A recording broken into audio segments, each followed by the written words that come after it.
আমার বাসায় যখন কেউ বেড়াতে আসে তারপর চলে যায় তখন আমার ভীষণ খারাপ লাগে। আসলে এই ভালো সময়গুলো খুব দ্রুত কেটে যায়। কাল আমার ছোট বোন চলে যাবে, এই কথাটা ভাবলেই মনটা একটু খারাপ হয়ে যাচ্ছে। তাই ভাবলাম যাওয়ার আগে ওর পছন্দের কিছু খাবার রান্না করি। আর আজকের মেনুতে আছে খিচুড়ি, ডিম ভুনা আর হচ্ছে মাছ।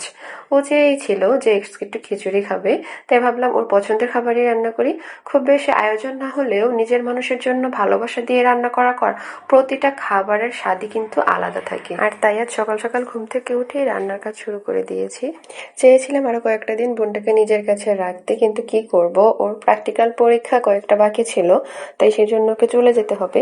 আর ও চলে যাওয়ায় আমার চেয়ে আমি মনে করি সবচেয়ে খারাপ লাগবে আমার ছেলেটার। আমার ছেলেটা যেহেতু সারাদিন বাসায় একা একা থাকে, তাই বাসায় একটু কেউ এলেই তার সাথে খুব সুন্দরভাবে ও মিশে যায়। তো আমার বোনটা চলে গেলে আবার ও একা হয়ে যাবে, আবার সে একা একা থাকতে হবে বাসায়। কিন্তু কি করার, আমাদের জীবনটা আসলে এমনই, মানুষ আসে, কিছু সুন্দর মুহূর্ত উপহার দিয়ে আবার চলে যায়। তাই এখন চেষ্টা করি যতক্ষণ আপন মানুষগুলো পাশে থাকে ততক্ষণ তাদের সময় দিই, ভালোবাসা দিই, আর ছোট ছোট মুহূর্তগুলো মন ভরে উপভোগ করি। এদিকে খিচুড়িটা বসিয়ে দিয়ে মাছটা ভাজার জন্য হলুদ মরিচ লবণ মাখিয়ে নিয়েছিলাম। এবার এটাকে ভালোভাবে ভেজে এটাকে একটু ঝালঝাল করে ভুনে করে নেব। আর ডিম রান্না করার জন্য ডিম সিদ্ধ দিয়ে দিয়েছিলাম। ডিমটা সিদ্ধ হয়ে গেলে এটাকে আমি ঠান্ডা করে তারপরে এর ছোলাগুলো ছুলিয়ে নিচ্ছিলাম আর কি। কয়েকদিন যাবৎ ব্যস্ত থাকার কারণে ভালোভাবে ভিডিও শুট করা হচ্ছিল না, ভিডিও এডিটও করা হচ্ছিল না, আর ফেসবুকে আপলোডও দেওয়া হচ্ছিল না। এই জন্য পেজেরও 12টা বেজে গেছে।